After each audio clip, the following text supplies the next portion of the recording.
Hello, everyone. We're going to go ahead and get started. First of all, my name is Michael Brindley, and I'm an assistant professor in the history department. Welcome to the first in a series of lectures under the rubric of Overcoming Bipolarity, New Approaches to the Cold War. This series is graciously supported by the program in Russian, East European, and Eurasian Studies at Peers, the Princeton Humanities Council, and the University Center for Human Values, the Center for Collaborative History, and Princeton Mellon Initiative in Architecture, Urbanism, and the Humanities, and the Department in Anthropology. Earlier today at the UN General Assembly, Secretary General Antonio Guterres stated, "For all its perils, the Cold War had rules. There were hotlines, red lines, and guardrails. It can feel as though we don't have those today. We are in a purgatory of polarity. And in this purgatory, more and more countries are filling the spaces of geopolitical divides, doing whatever they want with no accountability. As the war in Europe, Africa, and the Middle East unsettle and galvanize the post-Cold War political order, this series asks how the present informs our evolving understanding of a recent past, and perhaps will serve to dispel a bit of the nostalgia inherent in Guterres' warning. Did the Cold War have rules? We should pause before answering that question and take stock of the many insights of recent scholarship on the period. Central to this new scholarship has been an appreciation for the global ramifications of the geopolitical contest, the overarching importance of decolonization, the uneven pivot to post-industrial modernization and development strategies, and emergent planetary solidarities in the face of environmental degradation and the continuing threat of nuclear war. Grounded in perspectives on and from the socialist bloc, this series will spotlight innovative work from both up-and-coming scholars and those who have long shaped the field. Our speaker this evening, Michael Kunichika, is the director of the Center for Humanistic Inquiry and the chair of Russian at Amherst College. He received his PhD in Slavic Studies from the University of California, Berkeley, and he's taught at New York University before his current position. Michael is an expert in modernist tendencies in 20th century Russian and Soviet literature, and his research interests include the cultural history and philosophy of archaeology and anthropology. His first book, Our Native Antiquities, Archaeology and Aesthetics in the Culture of Russian Modernism, a finalist for numerous awards, examines how Russian writers and artists drew on archaeology and ancient artifacts as archaic mirrors that could reflect modernizers' preoccupations and the particularities of a Russian obsession with ancient heritage objects from the Silent Steppe. His next project continues the theme through the post-war era and seeks to contribute to the interdisciplinary study of late socialism and the history of archaeology, art history, and science. Kunichika's new project, entitled Archaeology in the Twilight of Utopia, Late Socialism and the Rediscovery of the Archaic, grounds Cold War archaeological science within the broader history of 20th century modernism, and we'll hear more about it momentarily. Please join me in welcoming Professor Michael Kunichika. Thank you very much, Michael. As somebody who's neither up and coming nor a shaper of a field, I'm not quite sure my position here, except that I'm working on a project that I think, or I hope, tells a kind of slantward story into this question about thinking beyond the Cold War binaries. I'll just note I'm absolutely delighted to be here. I started this project 9 years ago when I was down the road at the Institute, thanks to the support of several people here. And 9 years means I should have probably finished by now, but it's been growing in different ways. And this is the latest section of this particular project. So the two photographs here serve as an emblem for the focus of the pages to come. The first photograph that you see here depicts a set of bird figurines unearthed by archaeologists near Buryat, a city near Irkutsk in Siberia in the 1930s. The figurines are thought to have been made around 20,000 BC. And the second, with its pair of human figures fashioned out of mammoth tusks, were excavated near Malta. The photographs are from a catalog for an exhibition mounted at the Hermitage in 1974. In English, its title was The Dawn of Art, Paleolithic, Neolithic, Bronze Age, and Iron Age Remains, found in the territory of the Soviet Union. In Russian, it was Drevneye Iskustva, or ancient art. And the catalog appeared in both English and Russian, which indicates the broader audience, foreign and domestic, to which it aimed, and perhaps obliquely discloses the broader ambition to participate in the Soviet Union's goal to demonstrate its ability to compete with and to contribute to the prehistory of world culture and its study. At the exhibition, you could have seen a whole host of other artifacts from the collections of both the Hermitage and other regional museums, which had been acquired over the course of the previous century. These collections disclose the basic chronology of prehistoric discoveries and study in what was then the Russian Empire and then later the Soviet Union. And so the first prehistoric finds begin in the 1870s, and then they continue at a constant and steady pace following the revolution of 1917. The objects on view testify to a sense of an ever deepening time within the empire and then the Union. There, as elsewhere, what many of these discoveries did was to expand the very geography of an emerging cartography of prehistory and to require an expanded chronology in which to think the story of the human. This is the larger context for the project from which I'm taking my talk, which Michael kindly alluded to, which is really to think about the place and engagement with prehistory in late socialist culture. And one of the things that I'm interested there is to think about this interweaving the examinations of histories of archaeology, art history, and literature in order to understand the conceptual scope and significance that was ascribed to prehistoric artifacts during the period, and indeed to the deep past during the post-Stalinist periods, alternatively referred to as the thaw, stagnation, or late socialism. These debates ranged throughout visual and discursive material, and you could see them in all sort of zones, from semiotics and structuralism to the study of Mayanology or Mayan ruins. And one of the things that happens during this period is you see that the deep past comes to the fore of the cultural imagination and compels a reckoning within socialism about its own cultural and philosophical status. This fascination with prehistoric archaeology in deep time sparked debates about the origins of art, language, and of society, and thus of humanity, and largely as part of the more urgent question about the future of the Soviet project itself. And this question was largely about who would be the best inheritor or steward of the past, or at the very least, it meant that the Soviet Union and its intellectual disciplines would participate in conjuring a broader story of the human. One of the things that you see throughout this period is the range of the republics, for example, putting together maps about the different kinds of antiquities that you can find there. This is called Architectural Monuments of Tajikistan. So it is a way in which throughout the Soviet Union, you see this broad kind of thinking about itself as in a conglomeration of a variety of antiquities. And so what's notable about this particular moment is that they begin to think really about the story of the Paleolithic, so really 20,000 years old, and what can be revealed there. If Western Europe had been the principal center for the discovery of prehistoric artifacts well into the 1920s, with the series of major discoveries of cave painting at the turn of the century, several major finds that garnered broad attention put the Soviet Union on the expanding map of prehistory. In 1923, the first of the so-called Kostenki Venuses were discovered in Ukraine. The discoveries of these Venuses, for example, prompted a leading French prehistorian of the time, Solomon Reinach, to argue that the south of Russia might have been the birthplace of art. The Buryat finds, which I've just begun with, in the 1930s, elevated the entire region into an epicenter of Paleolithic discovery.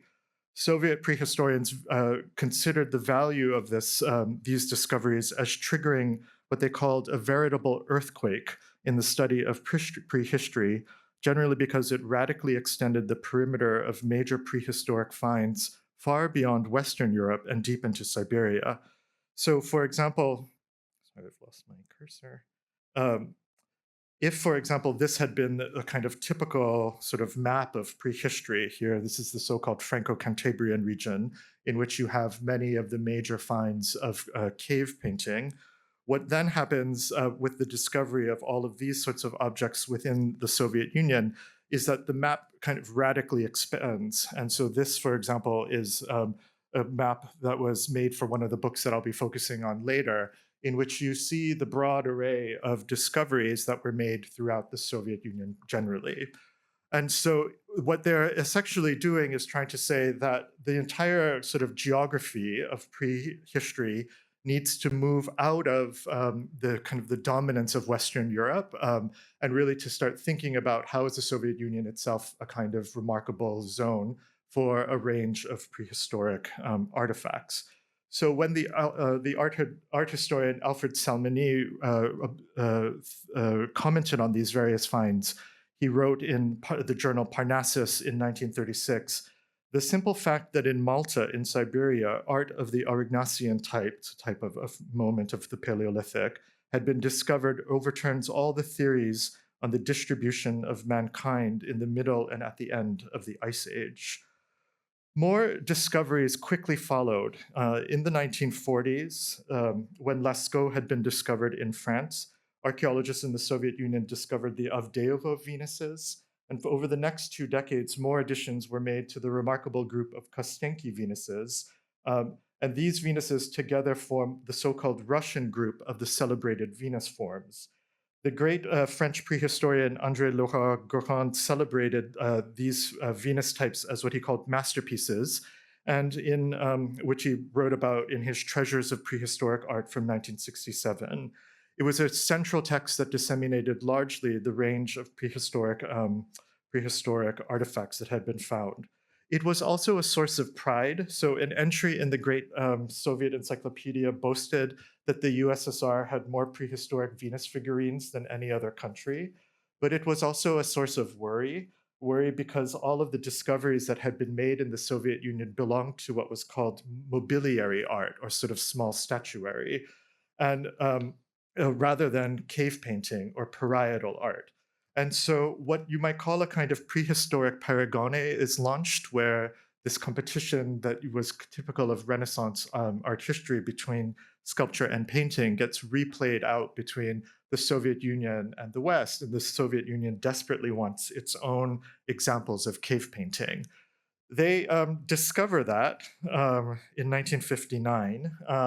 I've written about this separately in another article, where they finally discover cave painting at the Kapova cave. It is now commonly referred to as Shulgan Tash. And they discovered there a set of cave paintings that initially, well, there's a complex story where initially they thought they found it, then it was doubted, and then it was later confirmed. But when André Laurent-Gourand writes about these cave paintings, he says, "Isn't it remarkable how far European cave painting extends?" This was highly galling to Soviet prehistorians.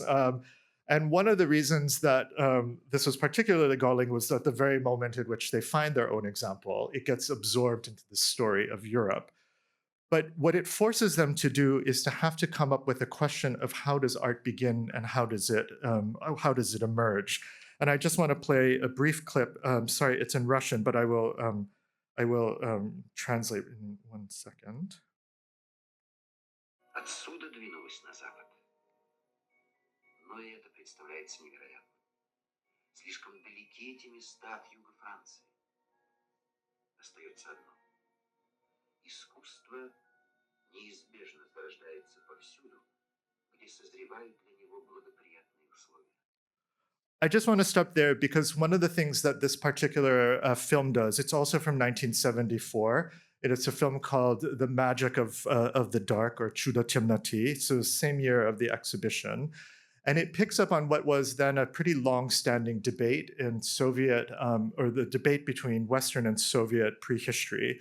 And it's a debate that is typically referred to as the migrationist versus immobilist debate. And what was central here was that there was a kind of idea, given that we've just seen with Laurent-Gourand, that basically, if you can find cave painting in the Ural Mountains, it means that people probably had moved from the Franco-Cantabrian, or the south really of France, and travel all the way over to the Urals.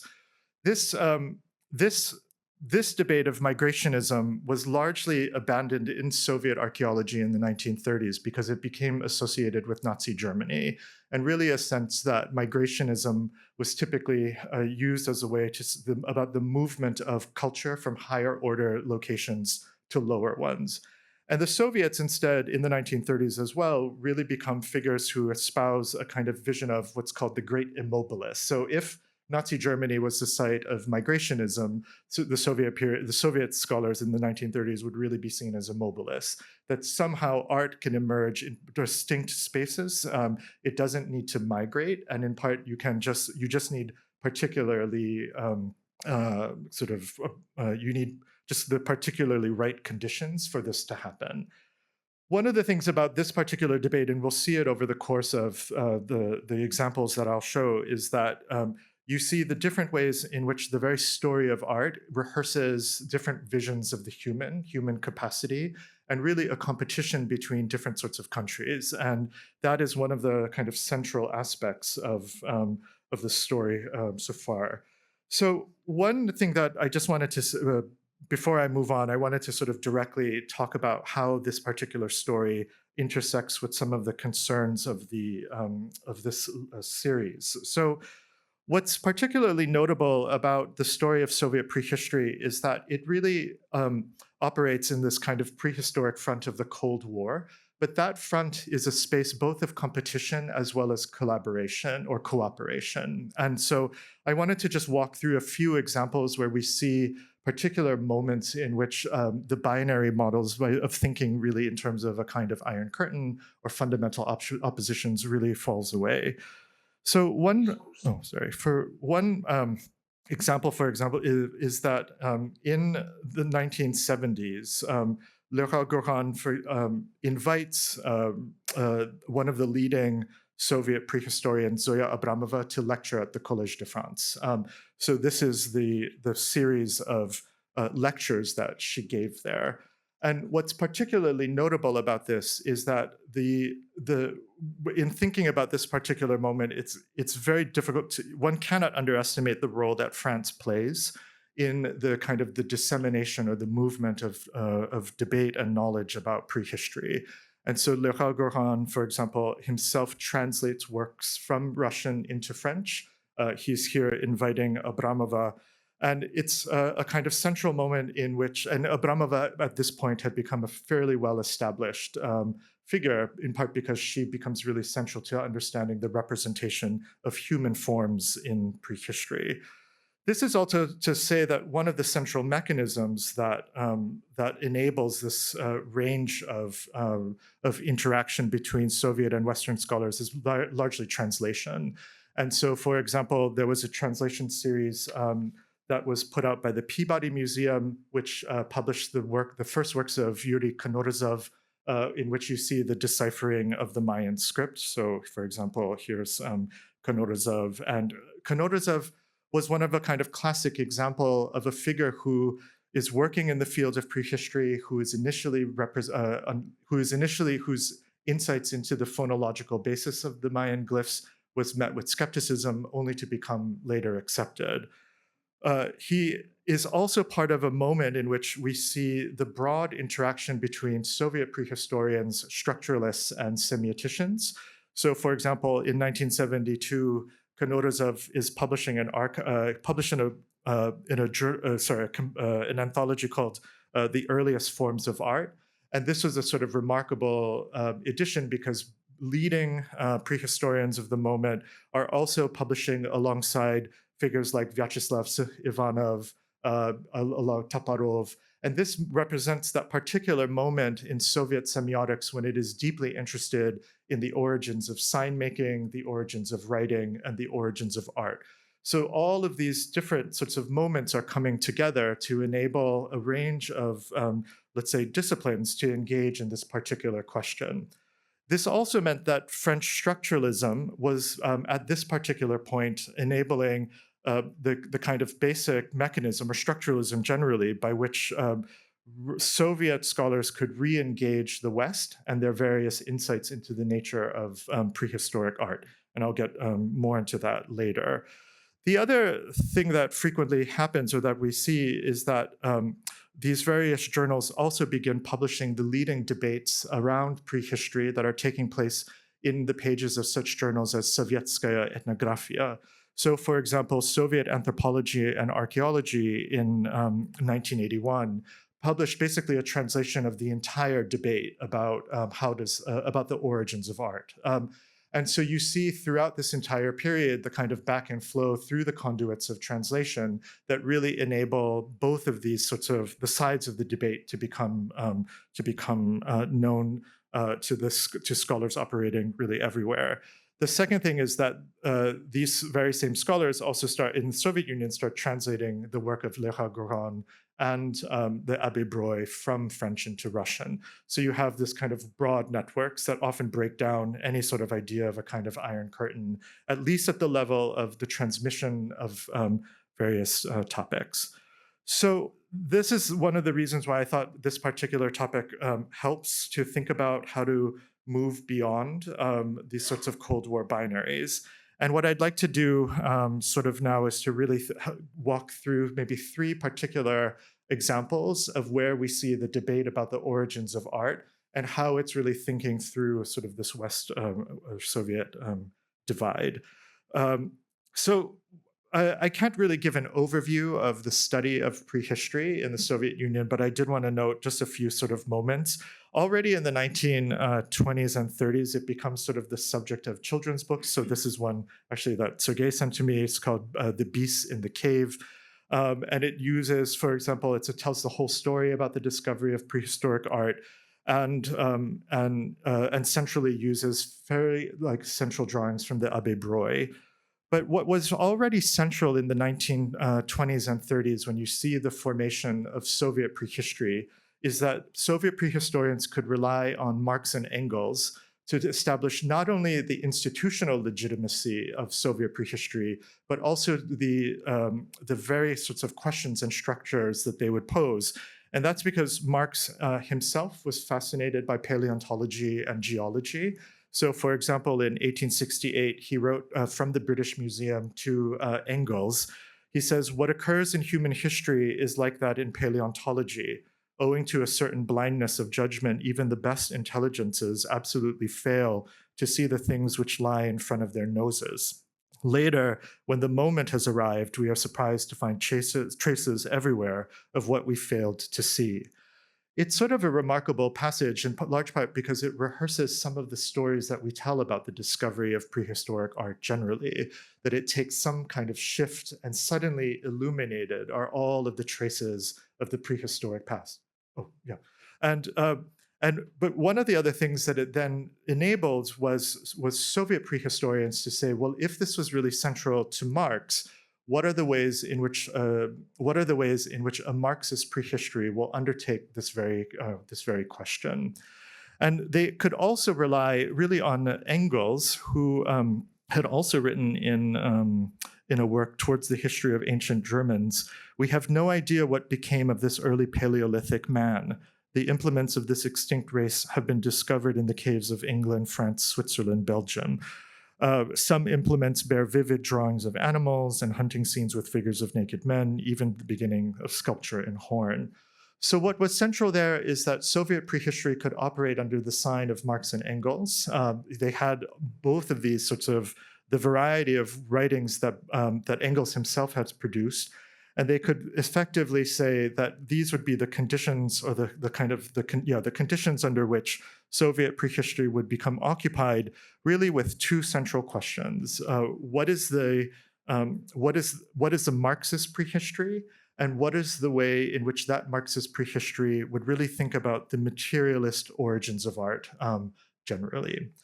So the first major figure who takes up this question is a certain figure named Gushin. And A.S. Gushin, who writes a work called The Prehistoric Искусства, or The Origins of Art, in 1937. It represents really the first sustained account, really thinking of this question. He is himself a pretty notable art historian. He's at this moment has already published, for example, on Diderot. He is steeped in the Western art historical discourse, but he is really trying to think about the ways in which a Soviet prehistory has to distinguish itself from the West. So Gushin opens his work really by discussing the general kinds of theories that had been floating around about the origins of art in the West. It's a kind of litany of things that irritate him about what he calls a sort of Western bourgeois interpretations. And what he will imply instead ultimately is the way in which this Soviet prehistory is going to pose really labor as the central mechanism by which art will develop. So Gushin, for example, had to deal with the questions of whether the origins of art were related to magic or religion, whether it was a question of art for art's sake.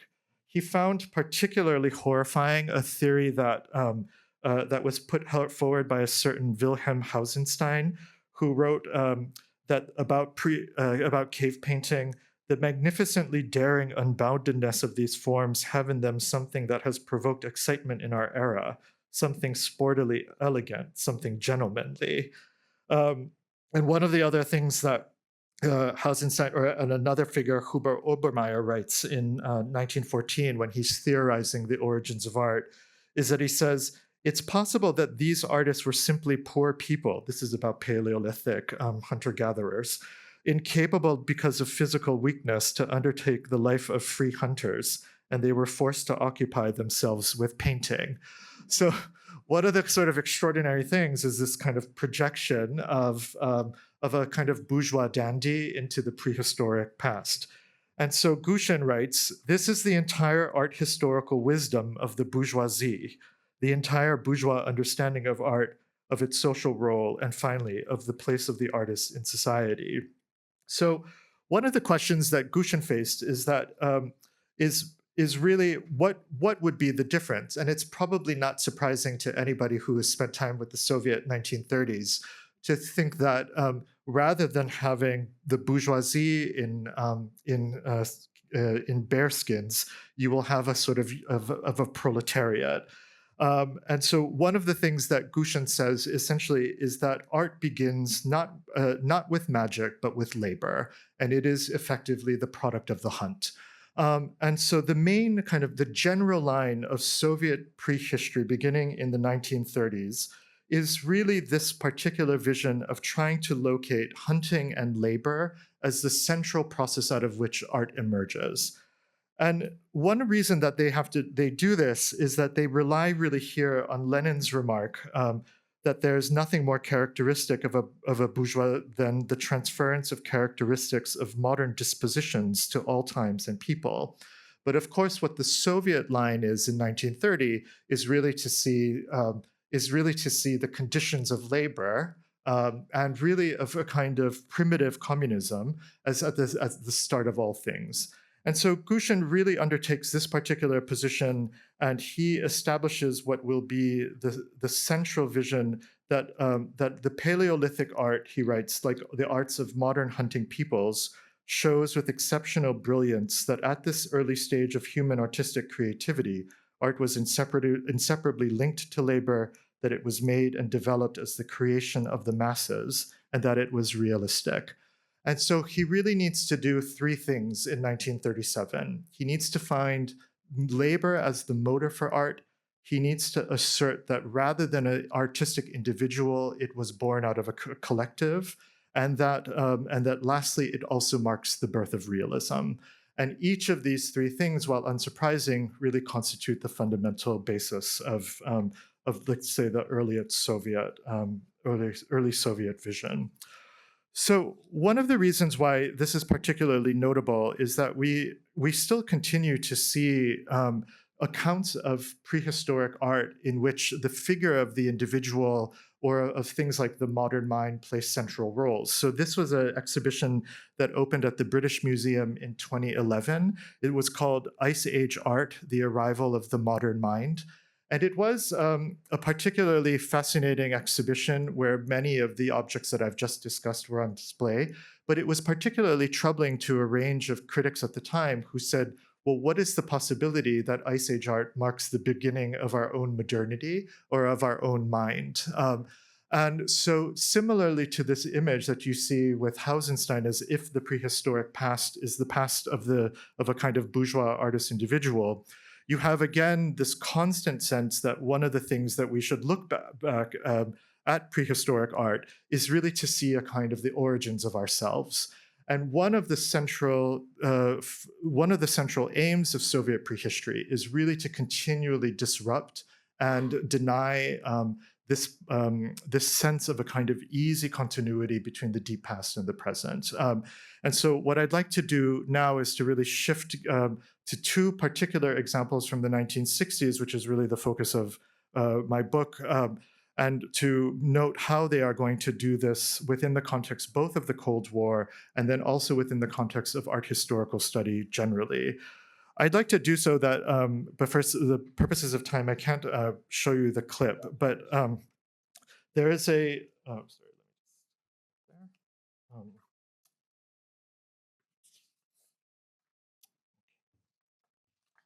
just there. So there's a curious moment at the beginning of Mikhail Rom's film Ordinary Fascism, where the director, I can actually play this and then I'll talk over it. Oh, sorry.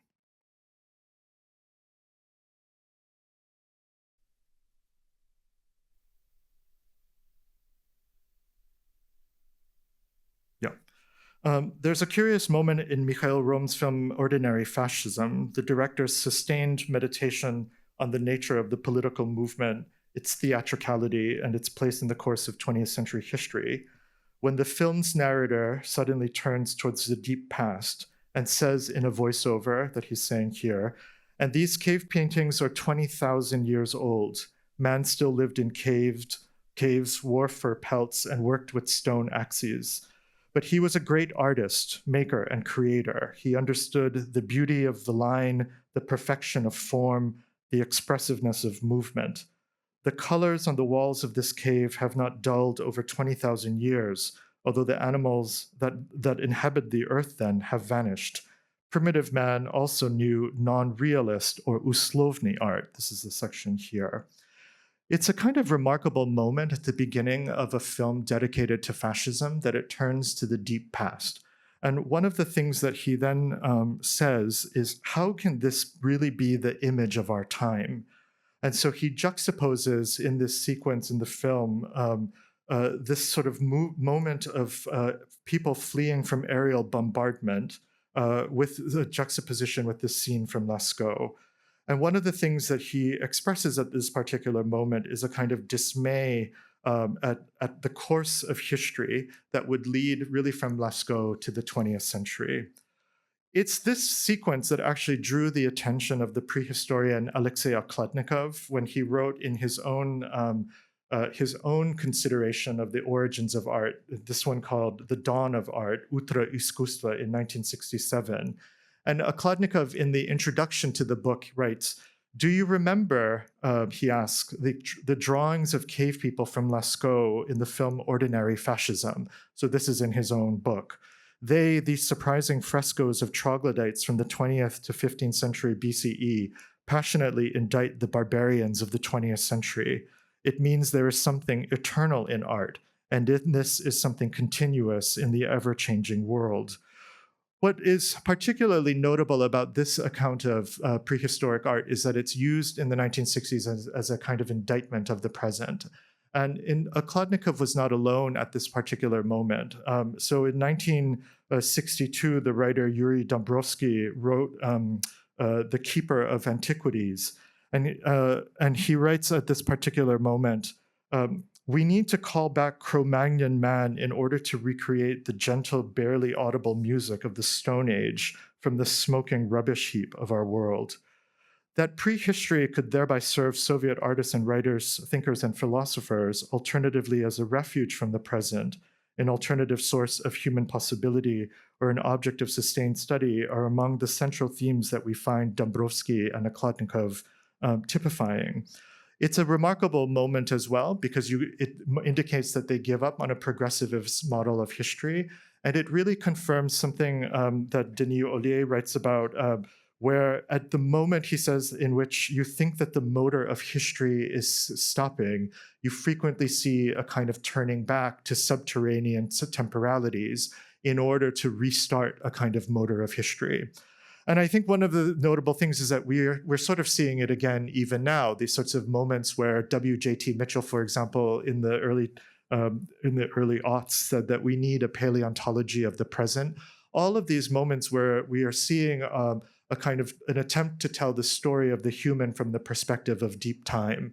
And so what's notable about the 1960s and the Soviet Union at this moment really where it is sort of unclear what the direction of history will be, you see a kind of recurrent interest in the deep past. And so one of the questions that I have generally is what sort of prompted this turn to the deep past, besides just a kind of interest in prehistoric art. So Kladnikov's work was really quite central because it represented he was a leading both prehistorian. He also ran the Nauka, or the Academy of Sciences Institute in Novosibirsk. So he had an extraordinary amount of power. He's sometimes thought to be something of a monster, but he was an essentially major figure for the study of prehistory generally. He publishes this book, The Dawn of Art, and it is a kind of central take on the question, but it marked two really important moments in the story of Soviet prehistory. One, that it tried to reinvigorate this particular question, and it tried to get beyond the influence of Marr, who had held an extraordinary amount of influence really on the study of everything within the social sciences. And so what Kladnikov basically does is that he makes an argument that essentially what was central about the story of art was a kind of recapitulation.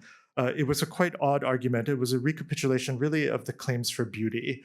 And so it was an unusual argument to make, but one of the reasons why it becomes central for him is that it enables him to say that there is a kind of trans-historical vision of beauty. This would have been impossible in the 1930s, but he uses this category of beauty really to enable a larger recuperation of prehistoric art generally.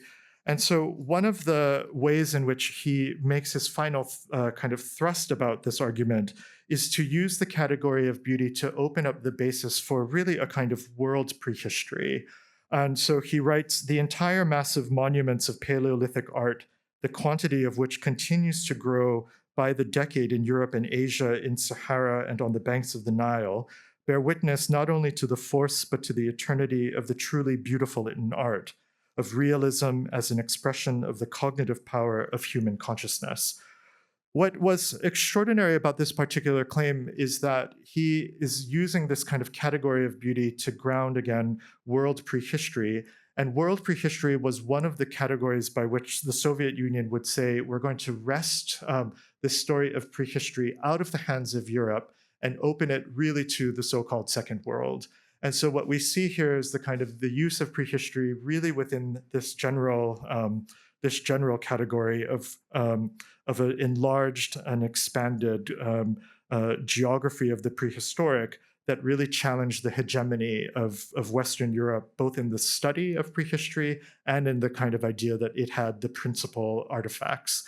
And so you also see at this particular moment the publication of journals called, for example, like World Prehistory, also in the 1970s and 80s. So here's my second example, and one of the points there is really to think about the ways in which beauty itself gets marshaled and part of a larger question about what prehistoric artifacts will be considered authentic and capable of grounding other prehistories, and thus testifying to the possibilities that many, many people have a deep past.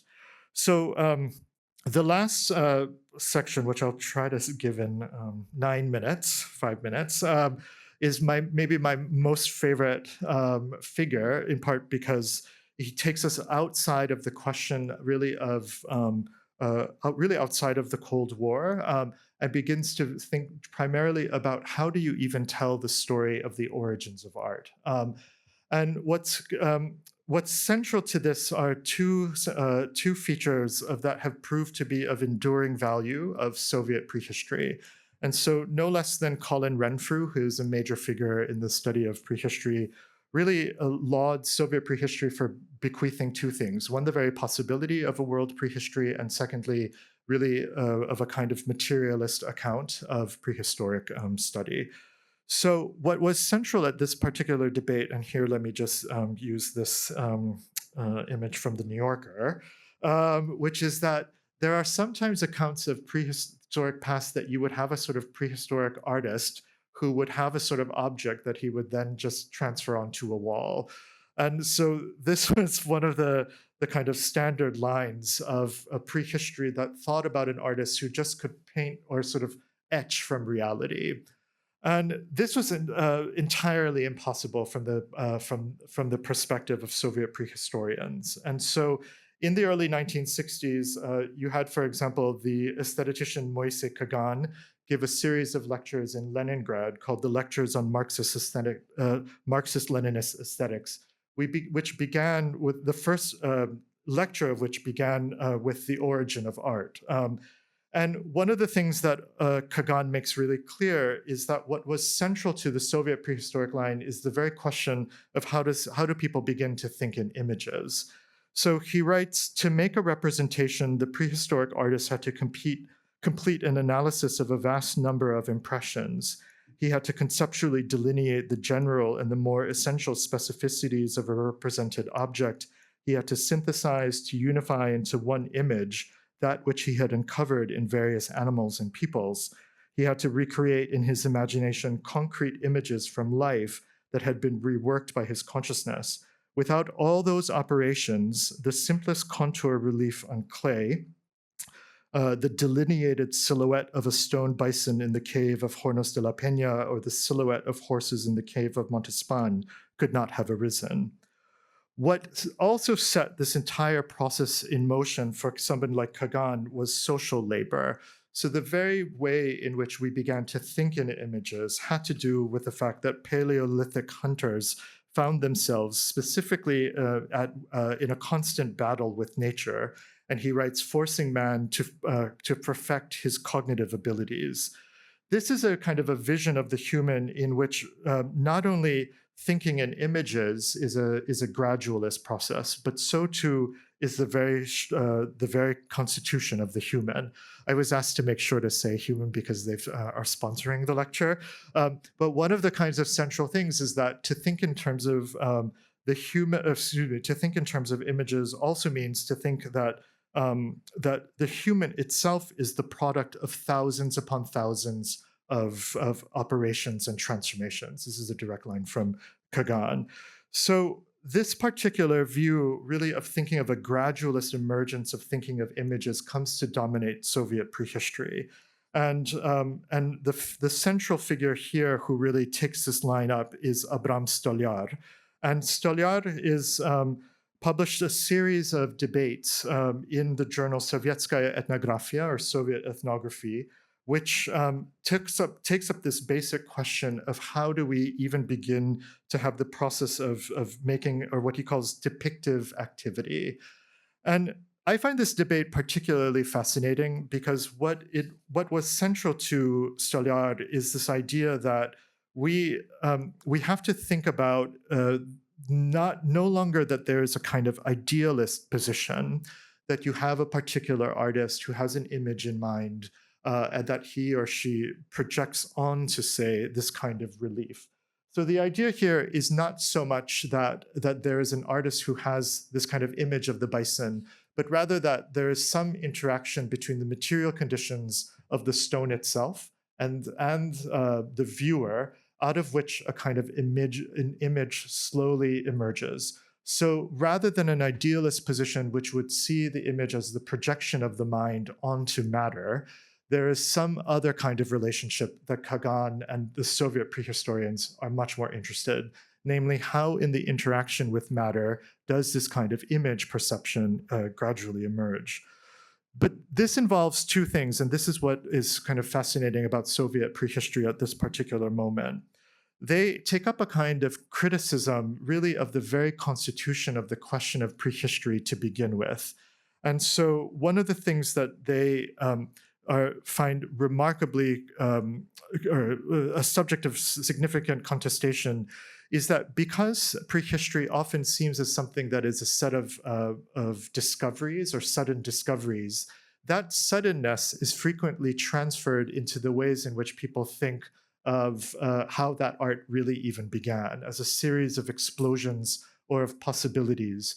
And what they are much more profoundly interested in is trying to recuperate this idea that instead it was actually processual, that it belonged to a sequence of evolutionary steps, and that you have to read objects not as a kind of sudden emergence, but really as what Stolyar will call a kind of echo of thousands of previous steps, so that an object is not a point of origin, but really the culmination of a variety of processes. And so it's a kind of fundamental reorientation of the very way in which one is supposed to interact with prehistoric objects to begin with. So because I'm running out of time, I'm just going to jump ahead to one last, maybe two last points. So a figure like Stolyar was highly contested by two major figures. One, Lewis Williams, who wrote a work called The Mind in the Cave. He writes, there is no empirical evidence. I just want to make sure that everybody knows I'm not on Stolyar's side, or to give you more of an objective view. So Lewis Williams writes that there is no empirical evidence whatsoever for the sequence that Stolyar postulated. There was not a long evolutionary sequence. Imagery appeared suddenly and fully formed. Whitney Davis, by contrast, has, instead of this kind of idealist position or a position of the sudden emergence of image making, has argued that against actually Ernst Gombrich. He writes, although often mythologized as sudden, primal, and spontaneous, image making is a predictable adaptation which could be coherently situated in the overall trajectory of hominid evolution.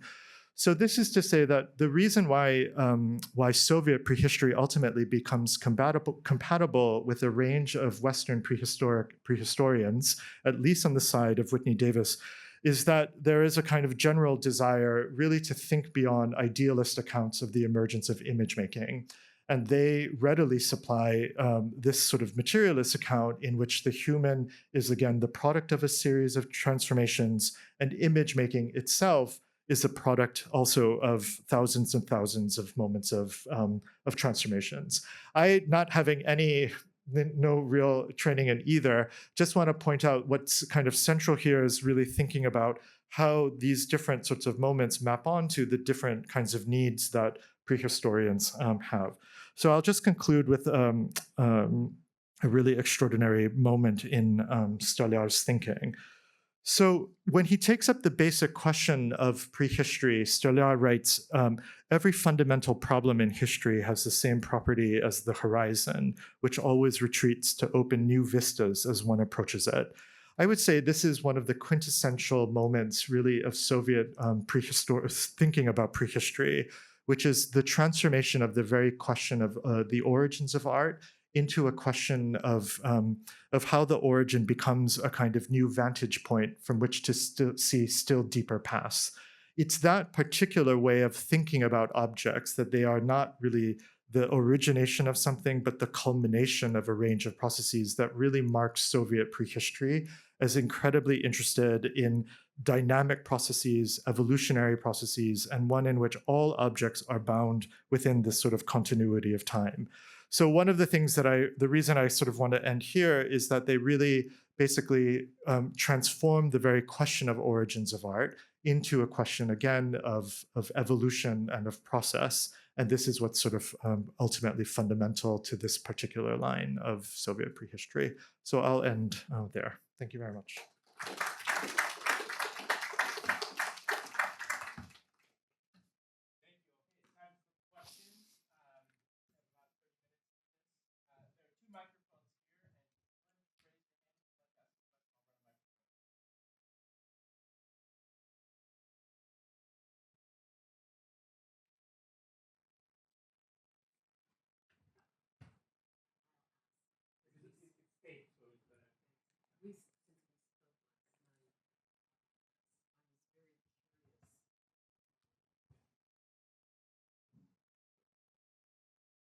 Is that okay? Yeah. I think now it's on. Yeah. Yeah. Um, Given all the controversies, you're working on the 50s and 60s. And I mean, that seems to be the focus right now of this part of your research. There were so many controversies at about that time regarding, of course, the history of abstract painting in tension with um, changes occurring in debates over socialist realism. I'm wondering where this fits in because I've done a lot of reading in meetings at the Institute for Art History in Moscow, and it's pretty clear they're obsessively focused on designating the Renaissance as a critical moment. And that for them, this idealist position becomes critical for the people who are associated with this particular institute. So I'm wondering, where are the prehistorians in this debate, and do they have any impact? Because I suspect they do, because I know artists read, much of what you're looking at, but I really don't see it registered in the debates there. So Yeah, wondering what I'm missing. yeah. Thanks very much for the question. So the question is really about what was the status of the debate about abstraction, and where do they begin to see, or where do we see this registered in the debate? So it's a great question, because one of the things that I couldn't get into here is that um, so the Gushin line from 1937 has to see prehistoric art as the beginning of realism. But because prehistoric objects had a range of both seemingly realistic and seemingly abstract forms, the question was which one had priority, the realist ones or the abstract ones? And so most Soviet prehistorians prior to, let's say, 1960 had, of course, said, yes, first there were the realist ones, and then the abstract ones later emerged. But what you begin to see in the 1970s with a range of other figures, in part because of the influence of Le Goran, is that you could see both abstraction and realism as simultaneously occurring. And that was a kind of fundamental insight of let's say, of structuralist, the structuralist approach to prehistory, that there was nothing took priority there. And so there were all of these signs that they couldn't decipher. And they often thought that they were, so those were the ones that are typically called tectiforms. And the tectiforms were a great debate where some people thought that they were houses, but others maybe thought that they were symbolic. And Leroy Goran has this idea that they are sort of gendered, or they could refer to women. But one of the things that the realist abstraction debate in the Soviet case also produced was to say, well, at least abstract forms were, if they were present, it meant that you couldn't say that they were illegitimate. And so even if in some cases realism would come first, the very fact that you could find abstraction also meant that it was a kind of rapprochement with abstract art. And so for this flicker of time in 1974, maybe a bit later, you see figures like Kladnikov really embracing different forms of abstraction. Like, he will always insist that realism should be preeminent, but it enables a kind of embrace of abstraction as well. Well, I'm just asking a real question. Is I would like you to elaborate a bit about this, the notion that how did the Soviet prehistorian insist on labor as the origin? So, because it was a little quick in your Yes. presentation. So thank you. So there are several ways. The first is really that okay, let me start with Stolyar. Okay, so Stolyar has, this is just one example. So he has this kind of remarkable model. It's called the natural dummy, where he is kind of curious about how it is that anybody would want to take a kind of reproduction of something that they had just seen. So in his particular case, for example, he says that one comes back from a hunt with a great deal of emotional energy. And that energy needs to have some kind of outlet. So it has a kind of psychic excess from the very experience of labor. And so what begins to happen is that in his particular case, this excess of labor needs to find a kind of, excess of kind of emotional intensity needs to find a particular object. And so over the course of millennia, he says, one moves from the desire to make a sort of natural dummy. So they would put the hide onto, let's say, onto this particular stone. And then gradually over time, so this is the kind of sequence, you would have greater and greater possibility of thinking about the bear basically needing less and less objects in order to signify the bear. And so over time, this kind of excess of labor excitement begins to generate new forms of representational activity. You seem dubious. Many were. So, but it's one thing is to say that this is what the labor theory was. The second reason was that it wasn't so much that they denied that there could have been other reasons, like maybe it could have been related to magic. What was central was that they wanted to move against this idea that it was simply a kind of like individual artist sitting in a cave making a painting. And so it spoke as well to the fact that the labor process was one in which it was intimately bound up with the hunt.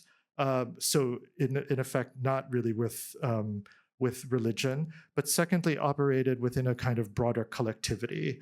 And so the thinking was for somebody like Gushin, not so much about the very nature of how does an image get produced, but what was the social function of that image itself. So Gushin is not, he in 1937 insists on labor, but he's much more interested in how art belongs to a collectivity. It's really only with the later 1960s and 70s, like Stolyar, that you see this kind of integration of the labor process into image thinking itself. So that's the second. And then the third really is that is this idea that that the very our very material conditions lead to the very process of image making. Loved how you tracked, the transformation, and maybe the thing I was drawn to is the Ultra Искусство collection, where the emphasis you mentioned was put back on a kind of fundamental concept of beauty, sort of trans-historical beauty. And I wondered if that paralleled at all, and if you see a kind of transition away from the labor conception of the emergence of art.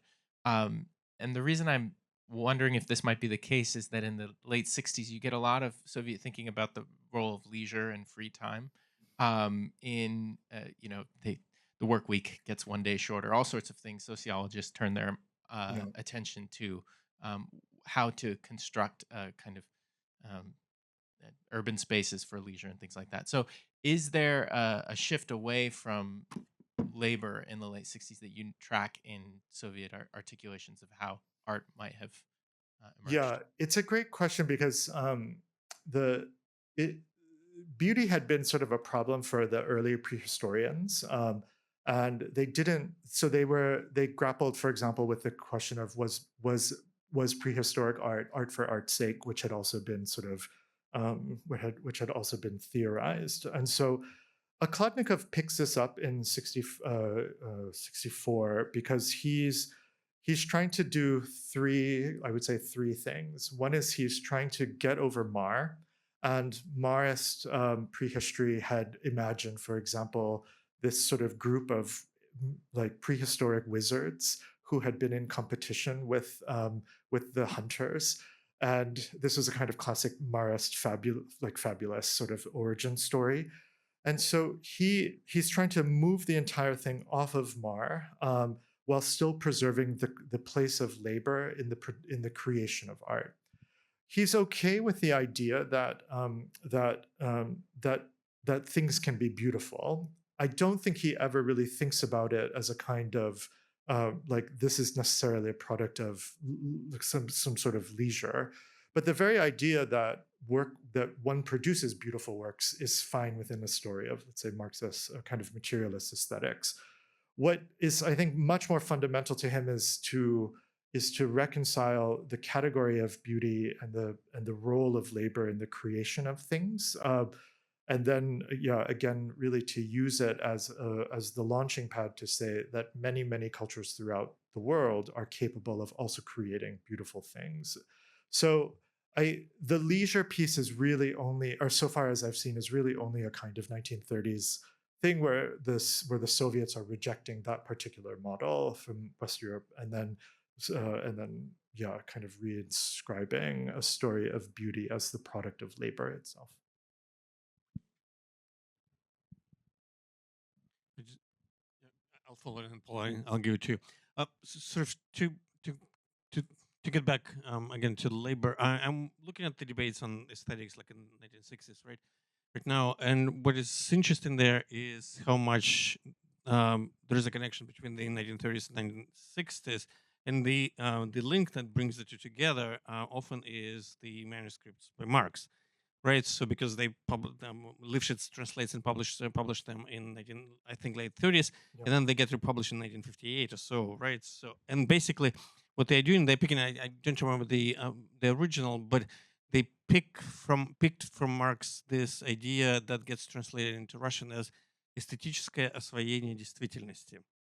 Try to translate into English, sort of like the aesthetic.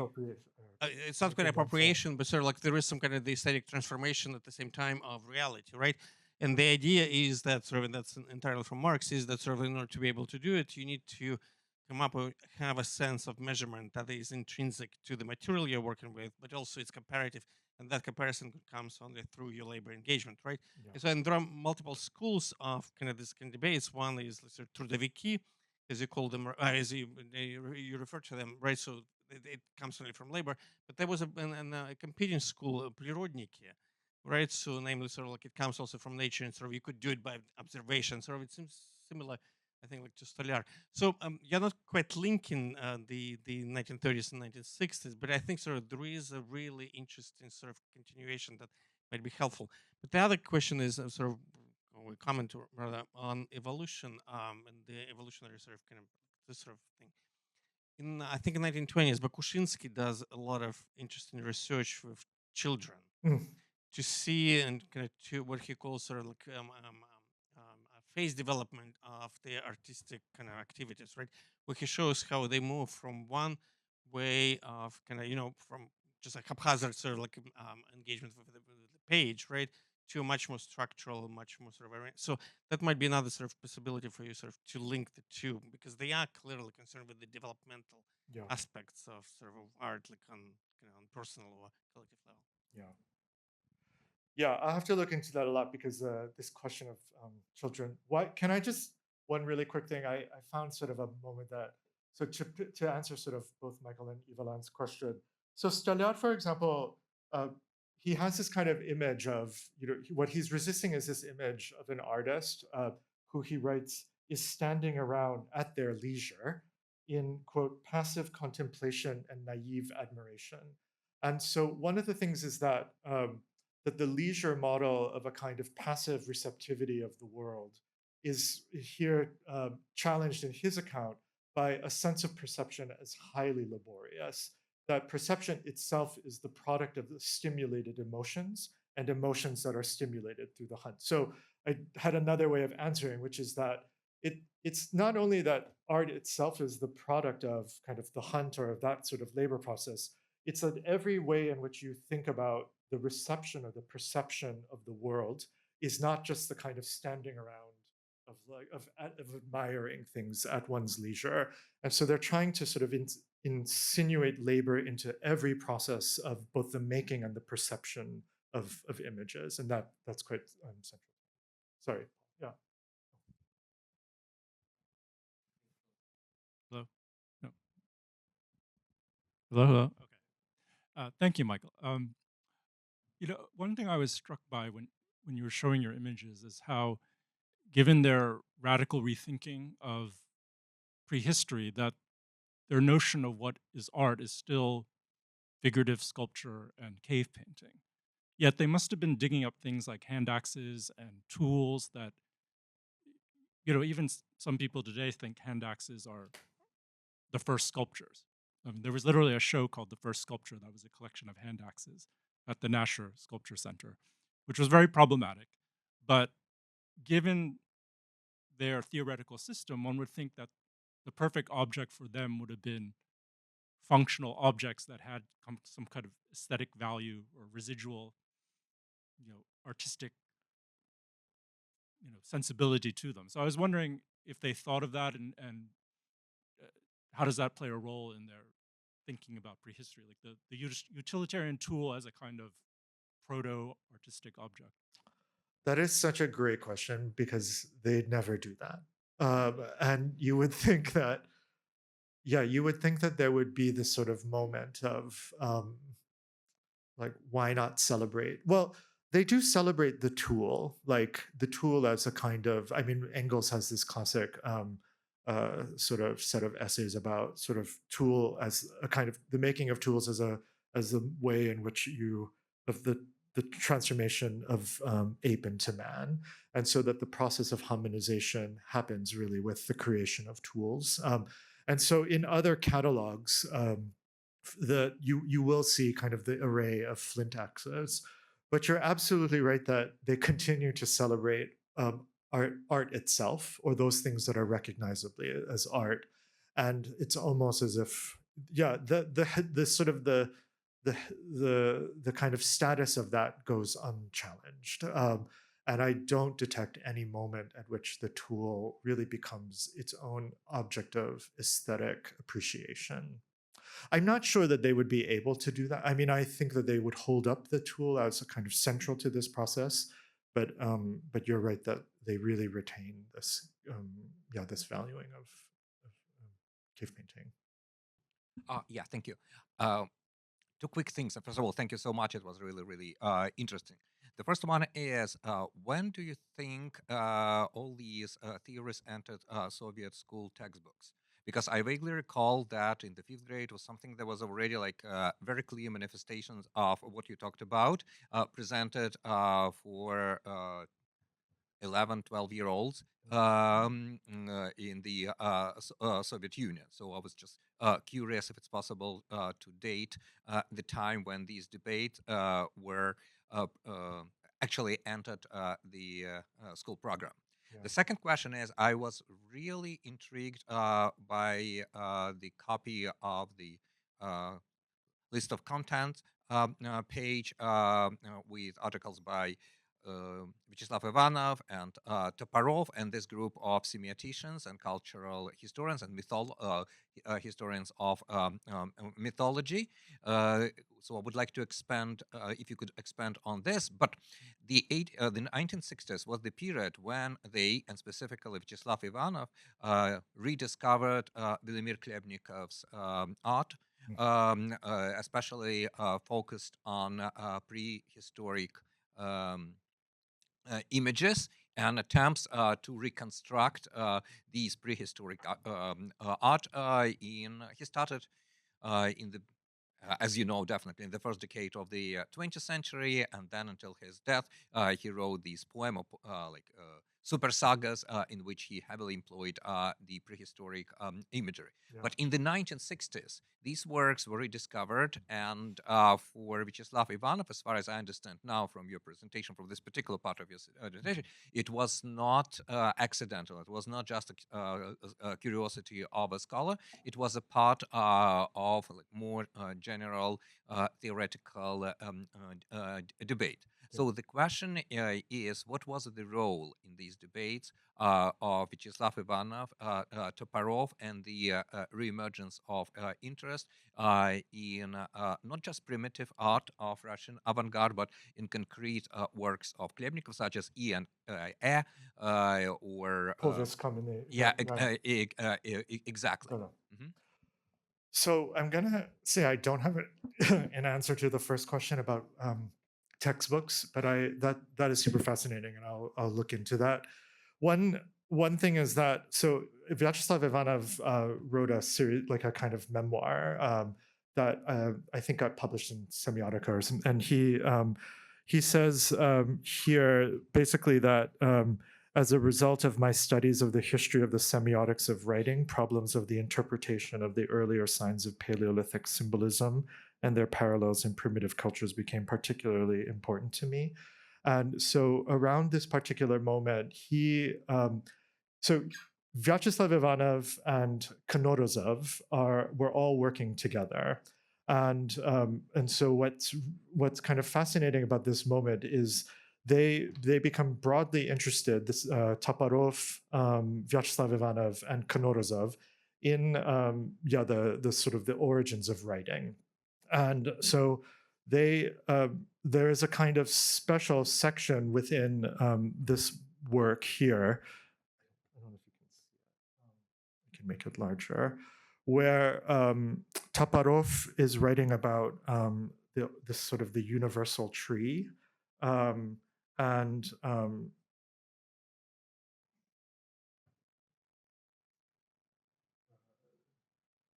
this to the origins of a few poetic symbols of the Paleolithic period. And so it's this particular moment where this group of semioticians are all interested again in the origins of signs and then in the origins of really then of art. And in the same autobiographical statement, he really talks about how it's this particular moment that gets him deeply interested in the origins of different layers of language itself. And so that's where I think Khlebnikov kind of emerges as the quintessential writer for him, the figure in whom one can sense language at all of its layers. So that particular, I can send that out if you don't, but it's where he really makes clear that this is something that is broadly interested to a kind of a range of them. It's really Knorozov that emerges as the figure who is the most successful of this group, whose work is still really held as kind of central. I don't know if people really take this Toporov sort of moment quite seriously, but the Knorozov sort of piece, is still pretty central.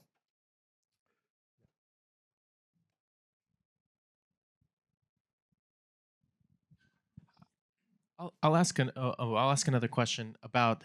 I was really struck by your point about the legacies of Soviet prehistory and how it relates to Western European prehistory, European prehistory. And one of the things that you posited was this the possibility of world prehistory and kind of autochthonous development of cultures everywhere as opposed to a transmission model. And I wondered if you see, so kind of two parts to this question. One is, in 1972, you get the Institution of World Heritage at a kind of supranational level and through the UN. And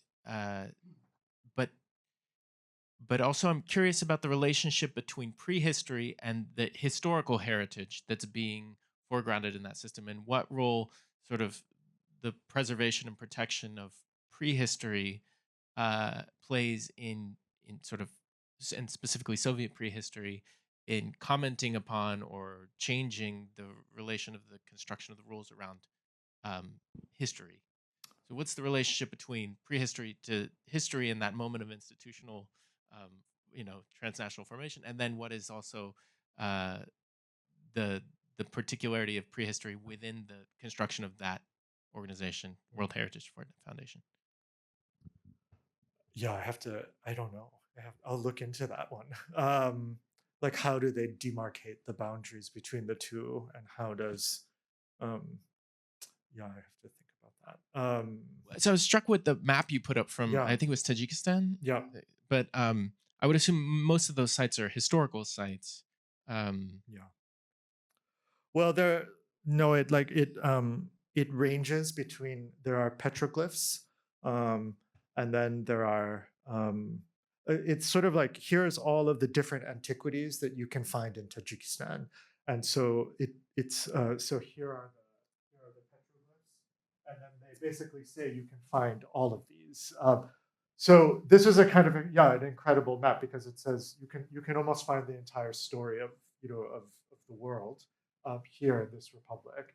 I don't quite know like how they differentiate. It's more the story of look at we have what we have to offer, and then and then um, and then it's almost like a microcosm of the larger story of we have this totality of world artifacts, or sorry, of the totality of artifacts from all times.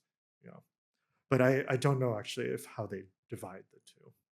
And if there are debates across the Soviet Yeah, and kind of yeah. in the articulation of that. I just work. Does it work? I don't know. I just was just it's a remark. It's all when you were discussing this all discussion about beauty. Um, it made me think of the what you mentioned about the importance of French structuralism for those colors.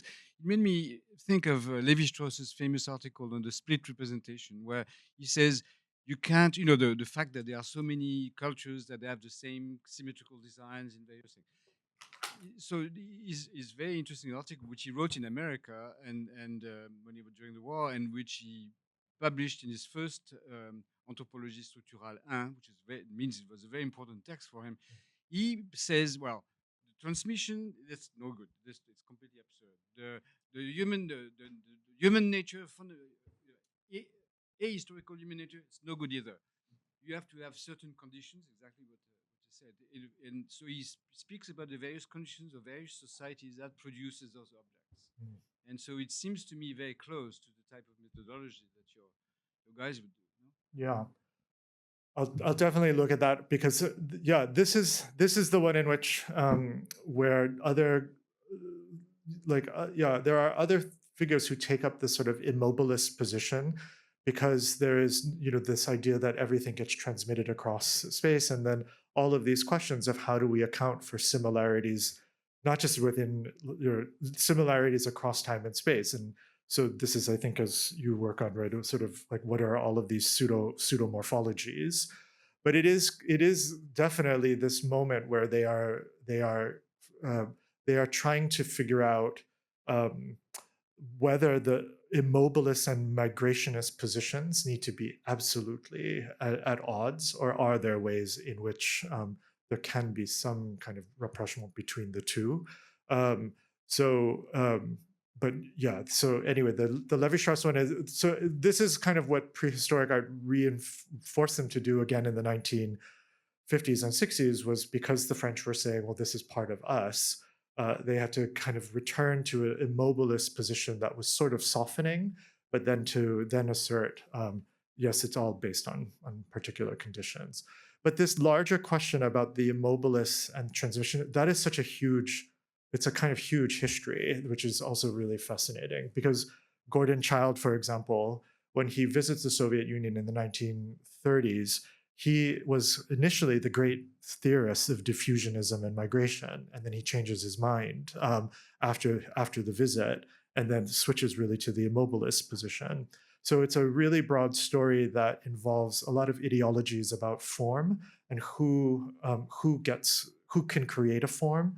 And so the deeper kind of, I think, fascinating story about the origins of art generally is that when people, this is basically Colin Renfrew's view, that the migrationist or diffusionist view took a really, what he calls a kind of pessimistic view of human capacity, because it really said that you needed these higher order centers in order to have these forms created. And so rather than this being a kind of fundamental capacity of the human, it required like Aryans. Thank you so much for your presentation.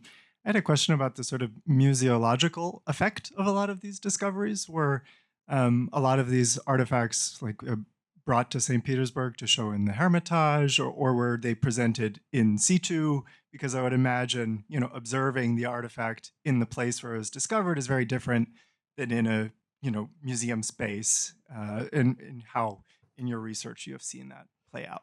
Thank you. This helps me also kind of answer one question, is that one of the divides precisely is how do you preserve them on site? And there is footage of the discovery, for example, of so cave painting is very difficult, obviously, to move and also to preserve. But there is a really amazing video of the discovery of the cave painting in the Ural Mountains at Shulganta, or Kapova Cave, where they basically like chisel out an entire section. I can show it to you of it. But but you know, so there are moments in which that was a possibility, which is should we take it back and then put it in a museum? It was much easier, of course, with mobiliary art. So yes, a lot of these sorts of artifacts get put into either into the Hermitage or into regional museums. I'll note one of the things right now about the war, actually, the Russia's war in Ukraine, is that there is a significant trafficking not in Paleolithic artifacts, but in Scythian artifacts. And there's a tremendous amount of looting because this is an ongoing story about who gets to own, for example, the Scythians. But at this particular moment, yes, a lot of them do go into regional museums.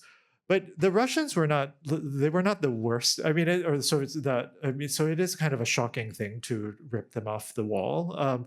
But in Lascaux, for example, where I just visited, I mean, you can't go into the real cave, but 1 million people were supposedly who visited it in 1958, and it produced so much breathing inside the cave that all of this calcite started forming, which is why they had to lock it off. And that's why you now have a lot of reproductions of Lascaux, also on site.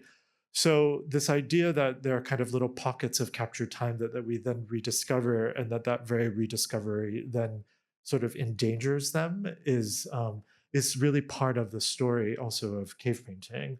And Okladnikov himself tells a story of discovering another cave, this time in Ignatiev, where he says he catches a glimpse of it, and then suddenly the waters flood and it's lost forever.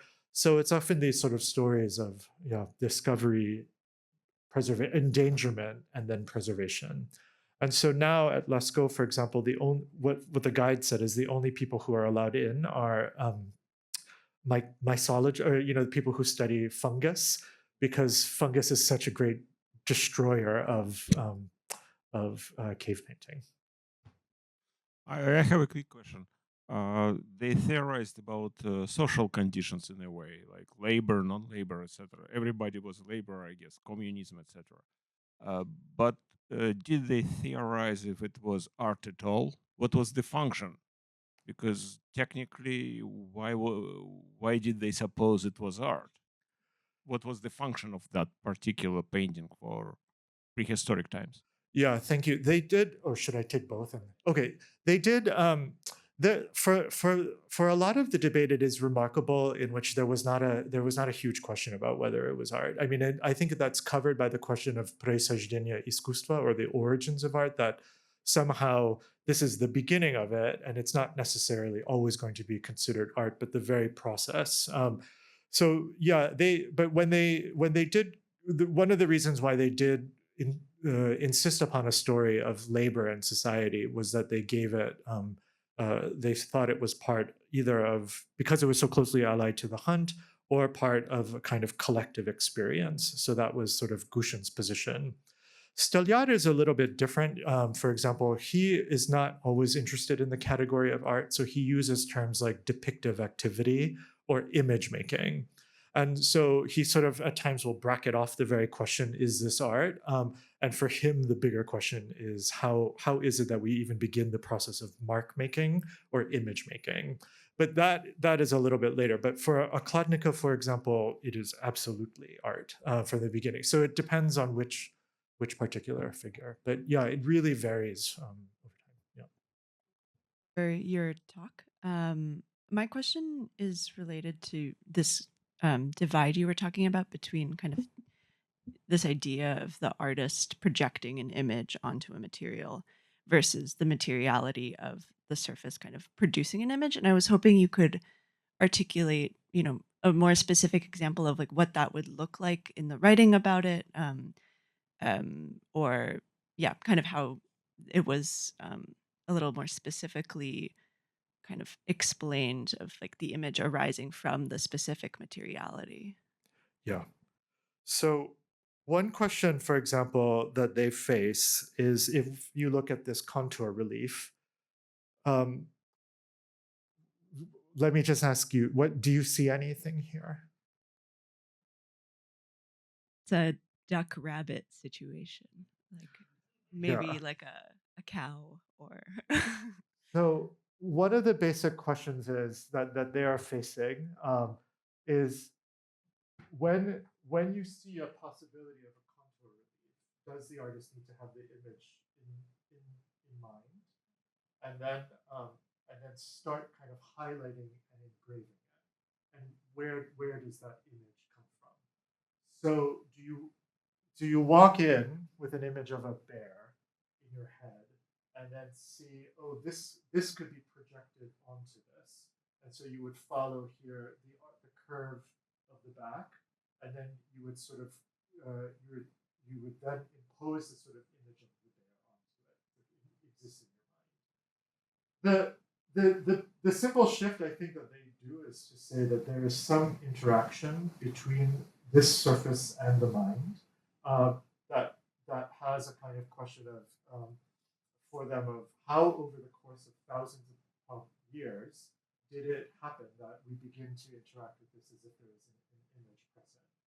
So it's not so much that the material itself exudes an image, but there is some kind of interaction between the viewing subject and the wall.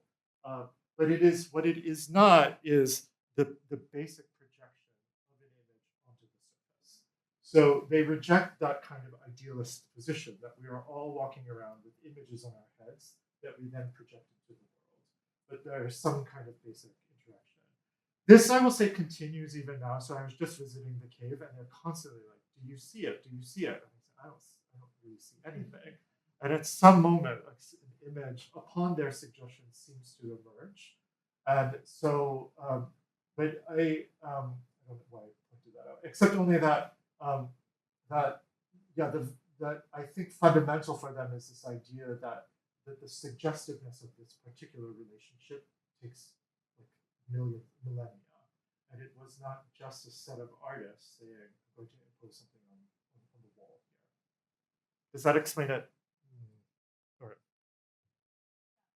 I was just curious, like if there was something about, an argument they're making about like the geological like properties of a specific stone, like, perhaps linked with scientific research that's happening that, oh, like yeah, no, I haven't that seen that that. kind of materiality focus. You will get that in certain kind of discussions of why, for example, many caves had to were like used limestone, and why that proved to be a pretty useful or good surface. But but that is that doesn't seem to enter into this conversation.